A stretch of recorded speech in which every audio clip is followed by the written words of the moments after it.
प्यारे बच्चों, सुप्रभात। आज हम व्याकरण के अंतर्गत पद परिचय पाठ पर चर्चा करेंगे। बच्चों, शब्द भाषा की स्वतंत्र और सार्थक इकाई है, लेकिन जब यही शब्द वाक्य में प्रयुक्त होता है तब ये पद बन जाता है। और वाक्य में प्रयुक्त पदों का व्याकरणिक परिचय देना ही पद परिचय कहलाता है। पद परिचय में वाक्यों में प्रयुक्त पदों की व्याकरणिक विशेषताएं बताई जाती हैं।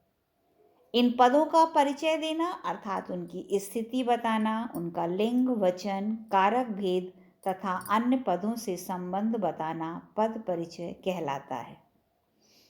पद दो प्रकार के होते हैं, विकारी और अविकारी।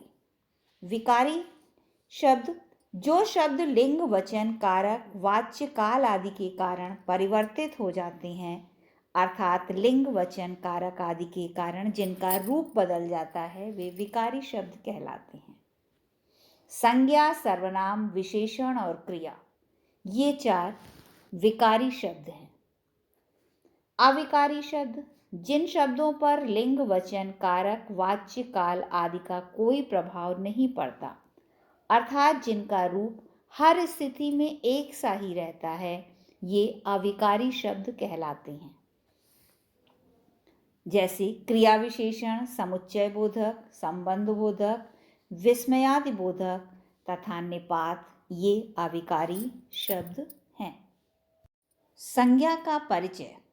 संज्ञा का परिचय देते समय अनेक बातों का उल्लेख किया जाता है, जैसे भेद,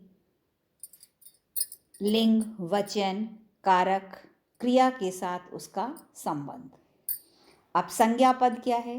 किसी व्यक्ति, प्राणी, वस्तु, जाति या भाव और स्थान के नाम को संज्ञा कहते हैं।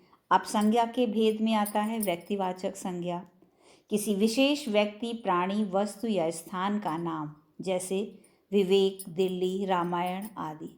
फिर जातिवाचक संज्ञा, विभिन्न व्यक्तियों, प्राणियों, वस्तुओं, स्थानों के जाति सूचक नाम, जैसे पुरुष, पशु, सेना आदि, ये जातिवाचक संज्ञा में आता है। फिर आया भाववाचक संज्ञा, किसी गुण, दोष, अवस्था या स्थिति का नाम, जैसे अच्छाई, बचपन। लिंग शब्द के जिस रूप से उसके पुरुष या स्त्री होने का पता चलता है वह लिंग होता है। लिंग के दो भेद हैं, जैसे पुल्लिंग और स्त्रीलिंग। तो पुल्लिंग में बेटा, बैल, स्त्रीलिंग बेटी, गाय। वचन शब्द के जिस रूप से उसके एक या अनेक होने का पता चलता है वह वचन कहलाता है। वचन के भी दो भेद हैं, एक वचन, बहुवचन। जैसे गेंद, लड़की, एक वचन, बहुवचन, गेंदे, लड़कियां। कारक वाक्य में संज्ञा या सर्वनाम शब्दों का क्रिया के साथ जो संबंध होता है वो कारक कहलाता है।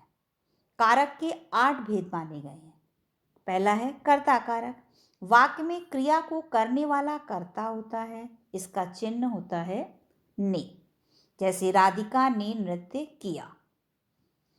फिर आया दूसरा कर्म कारक, जिस पर क्रिया का प्रभाव पड़े वहां कर्म कारक होता है, जिसका चिन्ह है को। राम ने रावण को मारा। फिर तीसरा आया करण कारक, जिस साधन के द्वारा क्रिया संपन्न होती है वहां करण कारक होता है, इसका चिन्ह है से या के द्वारा। वह डंडे से फल तोड़ता है। फिर चौथा है संप्रदान कारक, जिसके लिए क्रिया की जाती है वह संप्रदान कारक होता है, इसका चिन्ह के लिए या को है। तो माँ बच्चों के लिए फल लाई। फिर आया अपादान कारक, जिससे कोई चीज अलग होती है वहां अपादान कारक होता है, इसका भी चिन्ह से होता है। तो पेड़ से पत्ता गिरता है। फिर आया संबंध कारक, शब्द के जिस रूप से संज्ञा या सर्वनाम का संबंध दूसरे संज्ञा या सर्वनाम शब्द के साथ प्रकट हो वहां संबंध कारक होता है, इसका चिन्ह काके की।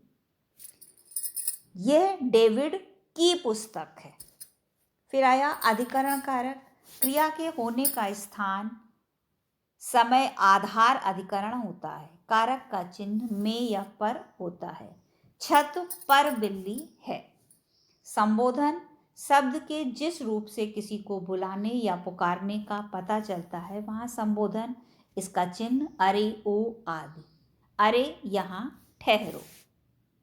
जैसे उदाहरण है, गौरव ने अपनी बहन को पढ़ाया। अब हमें गौरव और बहन को इन दो का पद परिचय देना है। तो पहले हमने लिया गौरव। अब गौरव क्या है? ये संज्ञा है। अब कौन सी संज्ञा है? गौरव नाम है तो ये हो गया व्यक्तिवाचक संज्ञा। गौरव एक है तो एक वचन, पुल्लिंग हो गया। गौरव ने, कर्ता का चिन्ह ने है तो कर्ता कारक। और पढ़ाया, पढ़ाया क्रिया का कर्ता है, ये तो क्रिया के साथ इसका संबंध हो गया।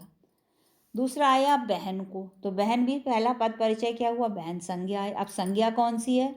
सारी बहनें आ गई तो जातिवाचक संज्ञा, एक वचन हो गया। बहन है तो स्त्रीलिंग हो गया।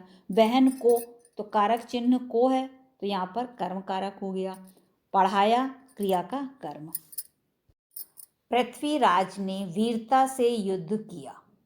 अब हमें परिचय देना है वीरता से, तो वीरता क्या है? संज्ञा। कौन सी संज्ञा हुई? भाववाचक संज्ञा, एक वचन, स्त्रीलिंग। वीरता से किया तो करण कारक हो गया।